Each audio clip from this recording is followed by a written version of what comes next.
If you do not have autonomy over this, if you cannot control... The story of Oprah Winfrey has always been one of transformation.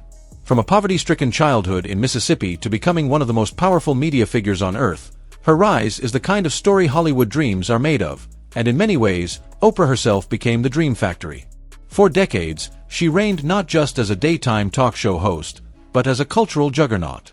She could elevate books to bestsellers overnight, drive the stock market with a single endorsement, and shift national conversations with a tear or a nod. Her words were quoted like scripture, her approval was worth gold, and her image, carefully crafted and universally embraced, was that of a benevolent queen of empathy and self-empowerment.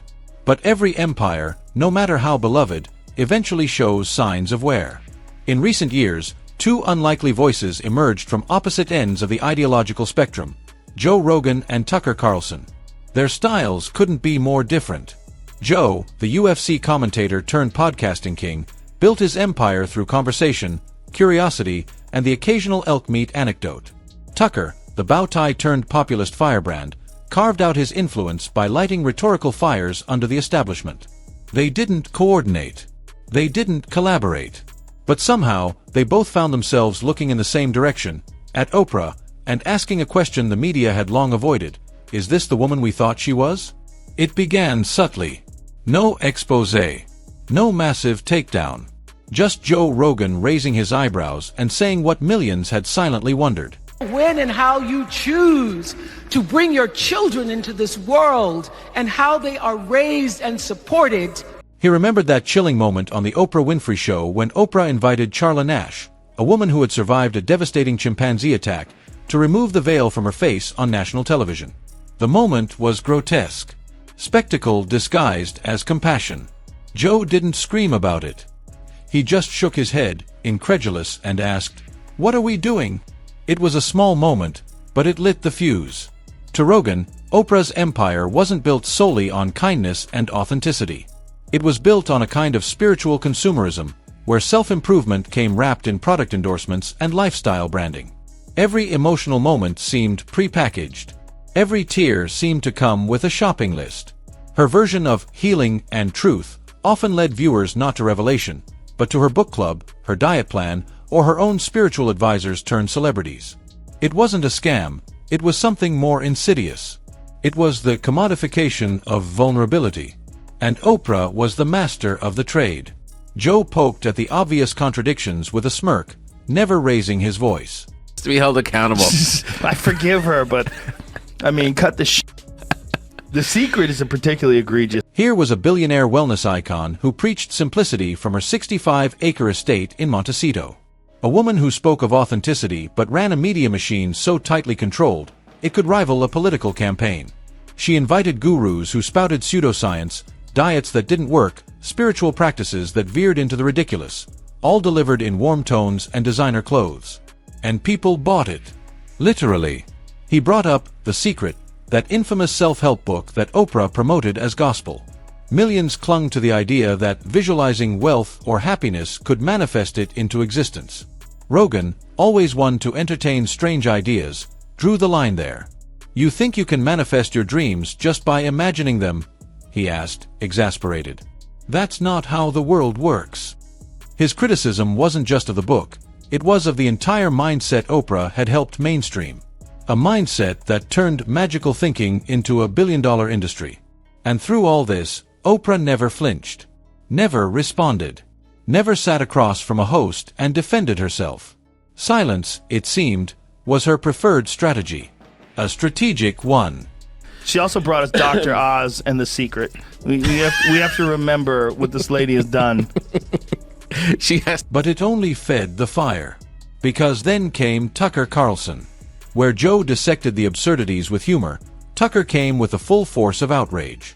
To him, Oprah wasn't just a misguided influencer or a misinformed wellness pusher. She was something far more dangerous, a cultural gatekeeper masquerading as the voice of the people. Tucker's thesis was clear. Oprah didn't just reflect culture, she shaped it. And not in a good way. To Tucker, Oprah symbolized everything wrong with elite liberal America. A billionaire, insulated from consequence, preaching to the masses about suffering and struggle from behind the gates of Montecito. He saw in her speeches at the Democratic National Convention a kind of manipulative theater, her calls for equality and justice ringing hollow from someone worth nearly $3 billion. Her image was soft, her voice warm, her eyes empathetic. But her influence, Tucker argued, was calculated, coordinated, and corporate. He pointed to Oprah's long-standing ties to Weight Watchers. For years, she had promoted the idea of personal accountability, of taking control of one's health and habits. But then came the pivot. Oprah began touting Ozempic, a new pharmaceutical weight loss drug that offered results without effort. No diet, no discipline, just a prescription.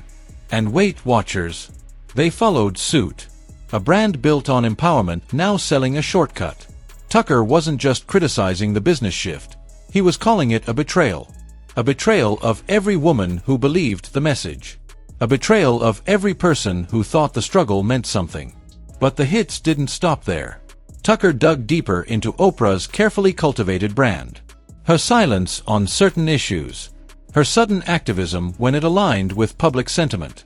Her refusal to take risks when it mattered, and her habit of aligning herself with causes only once the outcome was inevitable.